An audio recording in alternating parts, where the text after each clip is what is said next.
normalized events to say that they actually happened. And so the point being is you, and I'll end with this.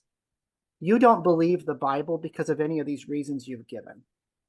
You believe the Bible because you've read it and you have a spiritual connection to God, and you believe that connection has manifested to you that the biblical texts help you to form a relationship with God. That is a subjective claim. That's the purpose of Scripture. The purpose of Scripture is not to prove without any doubt that things happened or didn't happen. And if they draw you closer to God, into a relationship with God, they've accomplished their purpose, whether or not they're factually accurate or not. The idea that Scripture has to be factually accurate is asinine, because it's not true. It's actually factually not true. And I could sit here all night and give you tons of examples as we went through the Hebrew Bible and the Greek New Testament and show you all the inaccuracies and all the problems with the text.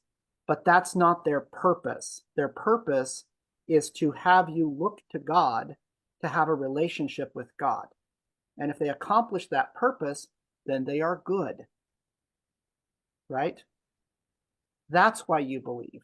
It's not because of archaeology, because if you try to identify some other criteria, that same criteria can be applied to any other text.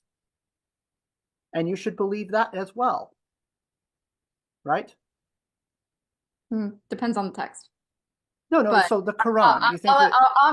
I'll end with this because I know we talked for a really long time, and I do appreciate your time and willingness to That's speak fine. for this stuff. So, but yeah, yeah, I'll just end it with that because I just feel like we're talking in circles, and everything I say, it's just like not, you know, whatever. Yes. No, So but I appreciate your right. time. No. So please understand that we're talking in circles, not because I'm just ignoring you. I'm not discounting you. I am saying that your arguments have issues that you haven't considered.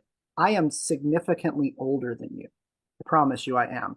And so the issue with it is I've actually thought through these issues a lot more, so I'm more informed than you are. That's not a condescending dig. I'm not saying it for that purpose. I'm trying to encourage you to make yourselves better informed, because this is where religion is going. As evangelicals and other Christians make arguments to try to say, well, archaeology and science prove the Bible, they're going to continue to be laughed at by atheists and agnostics as they continue to support and prove with actual archaeology that the claims that are being made by Christians are nonsense. And that means that you have to address those problems critically. You actually have to dig in and figure out the problems rather than making superficial arguments that are very common of evangelicals. Like this, there's lots of manuscripts, so the Bible is inerrant. That's a very superficial argument, and it's not very well grounded in reality. And that's what I'm trying to encourage you to do. Okay? Cool. But Thank you you. girls have a good night, and it was nice talking to you. You too.